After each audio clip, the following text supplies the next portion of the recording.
이번 주 주제는 식당이 타거소냐. 놀이방에서 사고라도 나면 어떻게 될까요? 이런 주제로 한번 알아보겠습니다. 최근에 기사가 떴는데 무리한 요구를 하는 진상 손님에 대해서 뷔페 직원이 쓴 글에 대한 기사가 났습니다. 이거 먼저 한번 보죠.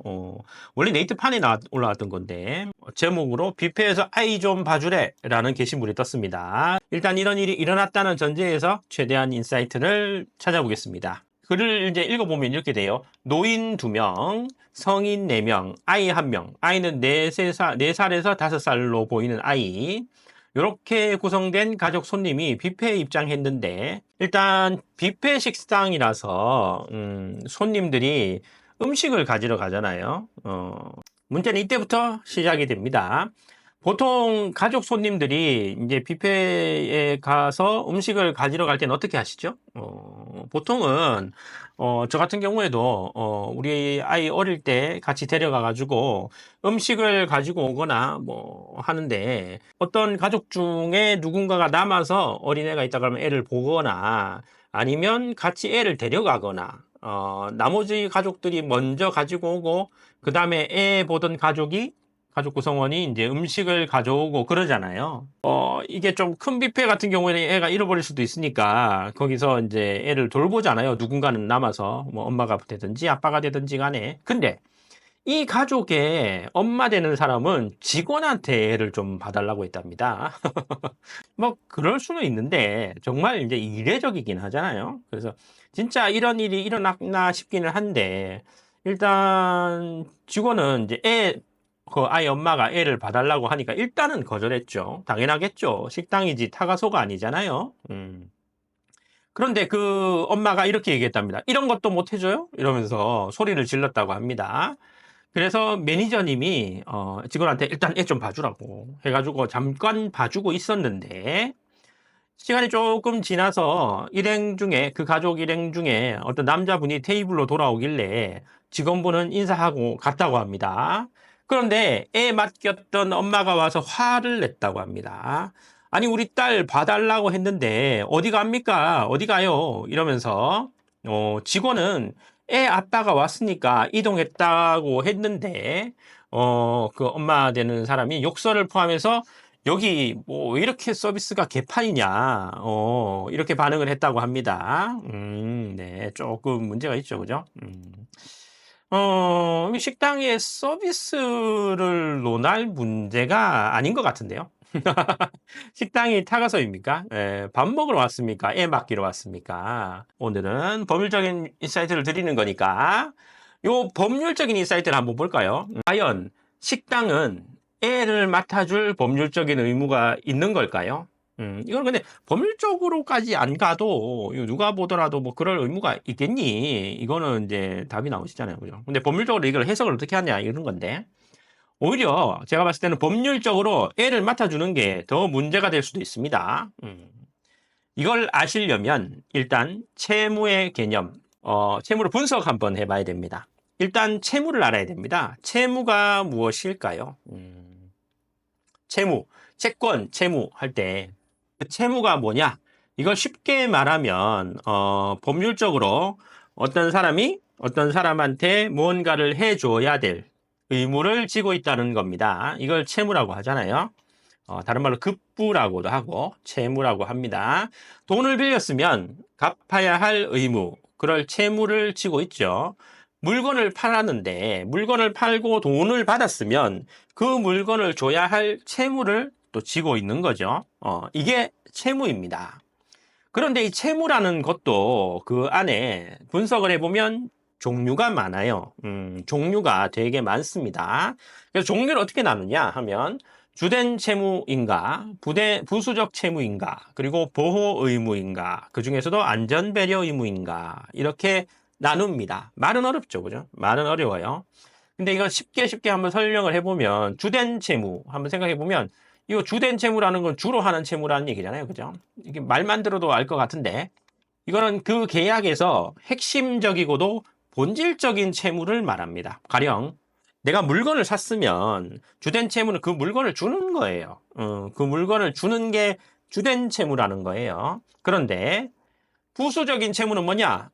여기다 대비되는 거겠죠. 그죠? 부수적인 거는 말 그대로 부차적인 거다, 부수적인 거다. 이렇게 채무라고 보시면 되는데, 부수적 채무는 주된 채무 그 자체는 아닌데, 그 주된 채무를 이행하기 위해서 필요한 부차적이고도 부수적인 채무를 말하는 겁니다. 어렵습니다. 어렵죠? 이럴 땐 예시를 드는 게 가장 최고겠죠. 실제 판례를 한번 볼게요. 이런 거 있어요. 일단은 두 사람이 단독주택을 1억 5천만 원에 사고 팔기로 계약을 합니다. 그런데 양도세를 줄이기 위해서 다운계약서를 쓰기로 했습니다. 서로 합의가 됐어요. 그래서 둘 다 오케이. 매도인 매수인 모두 오케이 돼가지고 매도계약서에 뭐라고 쓰냐면 특약으로까지 다운계약서 쓰기로 한다라는 특약까지 넣어놨습니다. 그런데 나중에 근데 한 사람이 이거 매수인이었어요. 이 사건에서는 막상 다운계약서 안 써줍니다. 한 사람이 변심을 해가지고 나 다운계약서 안 쓸래 이러면서 버텼습니다. 그래서 나머지 한 사람은 이거 계약 위반이다. 다운계약서 쓰기로 했잖아. 특약에서. 근데 안 해줬으니까 나 계약 해제할래. 나 계약 해제할 거야. 계약 위반이다. 이렇게 주장했는데 대법원에서는 안 돼. 계약 해제 안 돼. 이렇게 얘기했습니다. 왜 그럴까요? 자, 대법원 2014-236410 매매계약을 체결하면서 다운계약서 작성 특약을 추가한 사실은 인정된다. 그런 사실 자체는 인정되는데 다운계약서 작성에 대한 합의는 매매계약의 주된 채무가 아니라 부수적 채무에 불과하다. 앞에 나왔던 부수적 채무에 불과하다. 그렇기 때문에 부수적 채무를 하지 않았다는 이유로 매매계약 해제를 주장할 수는 없다. 이렇게 되는 거예요. 보면 주된 채무를 하는 거 안 하면 계약 해제되는데 부수적 채무를 안 한다고 매매계약에 있어서 부수적 채무인 다운계약서 쓰기로 하는 합의를 안 했다. 여러 가지로 또 이제 버전이 나오겠죠, 그죠? 계약서를 쓰는데 간인을 하기로 했어. 그래서 이 간인을 하기로 했는데, 합의를 했는데, 계약서 쓰면서, 막상 계약서 쓰니까, 간인을 안 하더라! 간인을 안 하더라. 이것 때문에 계약을 해제할 수 있다, 없다? 안 된다. 부수적 의무, 부수적 채무다. 부수적 채무고, 주된 채무가 아니기 때문에, 이거를 위반했다고 해서 계약 해제는 안 된다. 이런 말입니다.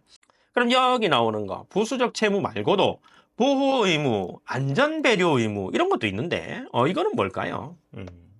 이게 뭐냐면 이 부수적 채무라는 것은 그래도 주된 채무랑 아주 조금이라도 관련이 있었잖아요. 집을 파는데 다운계약서를 쓴다던가 간인을 한다던가 하면서 계약이랑 조금 관련이 있는 거예요. 관련이라도 조금 있었잖아요. 그런데 이 보호 의무, 안전배려 의무는 주된 채무랑도 관련이 없고 부수적 채무랑도 별로 관련이 없습니다. 이런 거예요. 일단 어떤 두 사람이 계약을 하게 되면 그 계약을 이행하는 과정, 그리고 계약을 교섭하는 과정에서 서로에 있어서 신체라든가 재산이라든가 이런 거에 있어서 손해가 나게 하면 안 된다라는 게 어찌 보면 당연한 거잖아요. 어렵죠. 이게 보호의무, 안전배려 의무인데 이게 예를 들어보면 이런 거예요. 이게 독일법에서 예를 드는 거는 이런 게 있어요. 독일법에서 우리 이제 민법 공부해보면 독일법에서 카페트 사건이라고 해서 보호 의무를 설명할 때 대표적으로 드는 사례가 있습니다. 카페트 사건 어떤 거냐면 한 아줌마가 이게 독일 아줌마가 카페트를 사려고 카페트 가게에 들렀어요. 근데 이 아줌마가 이제 카페트 가게에 들어가서 이제 카페트를 보려면 여러 가지를 이렇게 봐야 되잖아요. 어떤 카페트를 살까 하면서 이렇게 보고 있는데 막 둘러보고 있었어요. 근데 하필이면 이제 그 아줌마가 카페트를 보다가 바닥에 있는 모에 걸려가지고 넘어졌나 봐요. 그래서 다쳤습니다. 이럴 때 이 사람이 다쳐서 손해본 거 어쩔 거야? 하는 게 독일의 카페트 사건이고 이게 보호의무, 안전배려 의무 사건입니다. 사실 이 아줌마는 카페트 사러 갔잖아요. 그래서 카페트 구매 계약, 카페트 매매 계약, 계약까지 이르지 않았지만 그 계약을 했으면 카페트를 주고 카페트를 돈을 주고 카페트를 사는 게 주된 의무겠죠. 그죠? 그리고 카페트를 배달하거나 뭐 어떻게 배달하고 뭐 차로 어떻게 배달하고 이게 조금 부수적 의무라고 볼 수 있는데 이거는 지금 카페트 보다가 그냥 걸려 넘어져서 상처를 입은 거기 때문에 이거는 카페트 사는 계약이랑 별 상관이 없어요. 상관이 없어요. 심지어 카페트 사지도 않았는데 사려고 보다가 다쳤잖아요. 이거 손해배상 의무 있을까요? 자, 이거를 우리나라 사례를 한번 보면 이런 사례가 있는데 병원 귀중품 도난 사건이 있습니다. 일단 병원에 우리가 이제 입원을 한다고 한번 생각을 해보세요. 뭐 임신을 해서 애를 낳으러 간다든가 아니면 뭐 수술을 받으러 간다든가 해서 입원을 하잖아요. 저기 입원을 하면 뭐 이런데 이제 침대 베드 하나 배정받고 그다음 이제 사물함 락커 사물함에 귀중품 보관하라고 하잖아요. 가끔 이런 상상 해보신 적 있습니까? 도둑이 그 병원에 들어가서 이 락커에서 귀중품을 훔쳐간다는 상상 같은 거 말이에요. 이게 실제로 일어났습니다. 이게 2002다 6327호 판결인데 사실관계를 보면 이래요. 환자가 급성 폐렴 증세로 영동 세브란스 병원에 입원했습니다. 이 환자는 6인실에 입원을 했는데 그 베드 옆에는 시정장치가 없는 사물함이 있었습니다. 시정장치가 없는 사물함이 있었습니다. 이 사물함에 이 환자가 뭘 넣어놨냐면 핸드백을 넣어놨는데 그 핸드백 안에 예금 통장, 신용카드가 들어있었대요. 근데 이게 새벽 시간에 도둑이 들어와가지고 마침 그 시간에 이제 원고가 이제 검사 받으러 간 사이에 이걸 훔쳐갔다고 합니다. 일단 병원에 입원하는 계약은 사실 병 고치러 가는 거잖아요. 검진을 받고 수술을 하고 건강을 회복하는 거. 그래서 이게 주된 채무입니다. 그죠? 주된 채무고 베드를 제공한다든가 락커를 제공한다든가 이건 어떻게 보면 주된 채무랑 상관이 없는 그냥 부수적 채무죠. 근데 병원 입장에서는 이거는 물건 보관해주는 계약이 아니잖아요. 그런데 이런 일이 일어나면 어떻게 할 거냐? 대법원은 이게 보호 의무라고 봤습니다.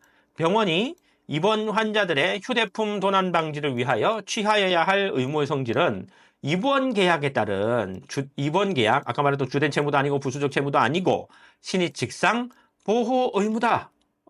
이렇게 생각한 겁니다. 그래서 손해배상해 줘라. 이렇게 결론이 난 거고 여기 보시면 요게 오늘 주제고 여기 보시면 입원 환자에게 귀중품 등 물건 보관에 관한 주의를 촉구하면서 도난 시에는 병원이 책임질 수 없다는 설명을 한 경우에 우리 입원해 보면 입원 매뉴얼 그런 거 주잖아요. 거기 보면 무슨 락커 뭐 어떻게 비번 어떻게 설정하고 여기서 뭐 도난 당해도 병원에 책임 없음 이런 거 나와요. 근데 이렇게 한 경우에 병원의 과실에 의한 손해배상이 면제되는지 여부 소급 이렇게 돼 있어요. 이거 했어도 이거 다 설명하고 매뉴얼에 있어도 손해배상 책임 진다는 겁니다. 보호 의무 때문에 손해배상 책임을 벗어날 수 없음.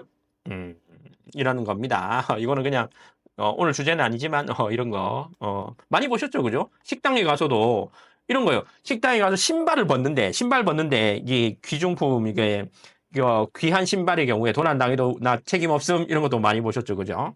그리고 병원에 건강검진을 하러 가도 이게 붙어 있어요. 이거 도난 당해도 뭐 병원에서는 책임 없음 이런 게 다 붙어 있어도 손해배상 책임이 있을 수 있다. 이런 겁니다. 자, 다시 돌아가 보면 식당이 타가소냐, 그죠? 이쯤 되면 애 봐주는 거, 식당에 갔는데 애 봐주는 거 어떤 채무에 속할 수 있을까요? 일단 주된 채무, 식당에는 왜 가죠 우리가? 밥 먹으러 갑니다, 그죠? 밥 먹으러 식사, 음식을 사고 파는 게 주된 계약이고 주된 채무겠죠, 그죠? 그럼 부수적 채무는 뭐 부수적 채무는 우리가 그 먹을 수 있는 그 의자라든가 앉을 수 있는 공간이라든가 이런 걸 다 화장실이라든가 뭐 이런 건 다 부수적 채무가 될 거고 그럼 보호 의무, 안전 배려 의무는 어떤 거냐? 아까 말씀드렸지만 재산이나 신체상에 손해가 안 나게 하는 거잖아요. 그래서 이런 경우에는 이거는 패스트푸드 사례라고 하는데 광진구의 어떤 패스트푸드점 사례에서 바닥에 기름 패스트푸드점에 우리 그 계단 올라가면서 이거 웨트플로어 이런 게 많이 보셨잖아요. 그죠? 이게 실제로 어떤 사건이 있었냐면 광진구의 어떤 상점에서 기름이 바닥에 있었는데 그거를 기름을 미끄러져 가지고 사람이 손님이 이게 손해가 났어요. 이게 다쳤어요. 그랬을 때 판례가 뭐냐 하면 이거 보호 의무 위반이다. 안전배려 의무 위반이다. 그래서 배상해 주라라는 판결이 있습니다. 그런데 애 봐주는 거? 애 봐주는 거는 아무리 넉넉하게 이렇게 양보를 해서 생각을 해도 신체나 재산에 대한 그런 것을 보호해야 될 의무는 아니죠. 그죠? 그런데 애 봐달라고 해가지고 애 봐주다가 사고가 나면 이거는 보호 의무 위반 가능성이 많습니다. 네. 이게 내가 인수를 하고 나면 애 봐주나 거를 해버리고 나면 일단 애 봐주는 건 보호 의무, 안전배려 의무에 해당할 가능성이 많아요. 왜 그럴까요? 헷갈리시죠? 이걸 보면 알아요. 이거 보신 적 많죠, 그죠? 바로 이것 때문입니다. 놀이방이 있는 식당. 이것 때문입니다. 이런 식당 많죠, 그죠? 손님들 편하게 밥 먹으라고, 밥 먹으라고. 이게 주된 채무입니까? 아니죠. 식당은 내가 말씀드렸지만 밥 먹는 데예요. 그렇죠. 이거 음식을 구매하는 계약이기 때문에 주된 채무 아니에요. 부수적 채무도 아니에요. 이런 건 편의시설 있지만 이거가 주된 채무 이행과 관련된 건 아니잖아요. 부수적 채무 아니에요. 그러면 보호 의무에는 해당합니다. 안전배려 의무에 해당하고요. 여기 애들 놀게 놔뒀잖아요. 애를 맡긴 거예요, 이게. 여기에 들어가서 애들 놀 동안 부모들은 편하게 밥 먹고 이러시잖아요. 근데 현실은 그런데 만약에 여기서 애 다치면 어떡할 거야? 만약에 여기서 애가 다치면 어떡할 겁니다. 어떡할 거냐? 이건데요.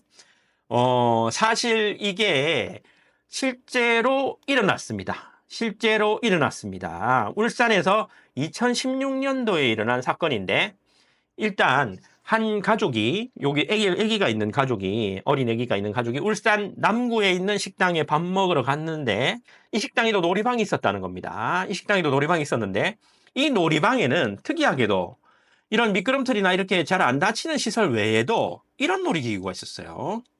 이게 뭐죠? 많이 보셨죠? 그죠? 동전 넣으면 전기로 구동하는 자동차입니다. 이 놀이기구가 있던 놀이방에 A군이라는 아이가 혼자 놀고 있었대요. 부모 없이. 혼자 놀고 있었는데 이 A군이 벽에 기댄 채로 이 자동차 아래에 발을 넣고 있었다고 합니다. 발을 넣고 있었는데 이때 다른 아이랑 들어와서 이걸 작동시켜 버린 거예요.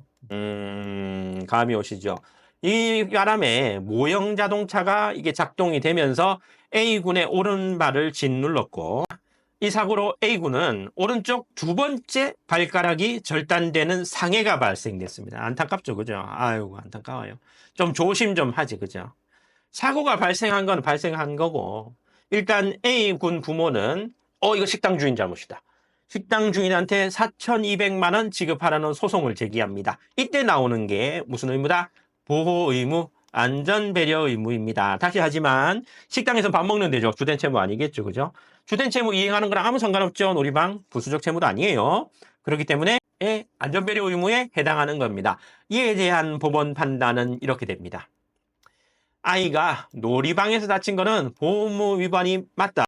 놀이방을 설치한 식당 주인에게는 이런 주의 의무가 있었다고 판단합니다. 안전 배려 의무 일환으로 안전관리인을 배치하거나 혼자 놀게 내비두지 말라고 안전수칙을 안내하거나 전동놀이 장치를 이용하지 않는 어린이가 다치지 않도록 별도의 차단막을 설치하는 등의 의무가 있었다. 라고 판단합니다. 이거 다 안 했다는 거예요. 결국에는. 여기에 대해서 식당 주인은 이렇게 말을 합니다. 식당 주인은 우리 경고 표지 붙였다. 놀이방에서 다칠 시에는 책임지지 않음이라는 거 게시했다. 근데 아까 판례에서 세브란스 판례에서 뭐라 그랬어요? 그렇게 해놔도 별 소용없다. 그걸로는 부족함라고 판단합니다. 그리고 식당 주인 또 이렇게 합니다. 이거 전동 자동차 구동시키는 다른 손님이 작동시킨 거잖아. 내가 한 게 아닌데. 그러니까 법원이 또 뭐라 하냐면 다른 손님도 같이 잘못한 건 맞아. 그런데 그 손님 잘못 플러스 식당 주인의 위주임, 아까 봤던 그 주의 의무 위반이 합쳐서 발생된 거다. 그렇기 때문에 손해배상 의무가 있다고 판단합니다. 그러면 여기서 말씀하실 거잖아요. 그러면 부모는 책임이 없냐? 부모는 애 혼자 놀게 내버려 뒀는데 부모 책임 없어? 부모 책임이 있습니다. 부모도 제대로 보호 감독을 했어야 합니다. 아무리 식당에 놀이방이 있지만 밥 먹는다고 아이를 보호 감독 안 하고 놀이방에서 잘 놀겠지 하면서 만년이 있다가 애가 다치면 미성년 자녀를 보호해야 하고 감독해야 할 부모로서의 의무를 다하지 않은 겁니다. 그래서 부모에게도 과실이 있다고 판단됐고 대신 부모 과실은 50% 정도다. 라고 해서 식당 주인의 책임을 제한합니다. 50%. 그래서 부모가 구하는 4,200만 원에서 50% 까가지고 2,100만 원만 주라고 판결을 합니다. 네. 자, 오늘 주제는 이런 거였어요. 결국 식당은 타가소가 아니에요. 그렇기 때문에 손님의 아이를 맡아줄 법률적 의무는 당연히 없겠죠. 그런데 놀이방에 있는 식당에서는 식당 주인의 보호 의무가 증가합니다. 놀이방을 설치해 놨다는 게 뭐예요, 결국에는. 놀이방을 일단 설치해 놨다는 거는 내 아이를 맡아줄게. 너 밥 먹을 때 동안 너가 아니고 손님들 밥 먹을 때 동안 편안하게 밥 드시라고 여기 애 맡겨놓으세요 하고 설치해 놓은 거잖아요. 이런 시설을, 놀이방이라는 시설을 설치함으로써 보호 의무 수준이 증가하게 되는 겁니다. 그래서 법률적으로는 식당 주인의 보호 의무가 조금 높아지는 측면이 있습니다. 그런데 어차피 이거 설치해가지고 손님들이 더 편하게 오시고 손님들이 야 거기 놀이방도 있더라 이러면서 그 식당을 더 찾게 되시잖아요. 그래서 이게 플러스 마이너스가 있다.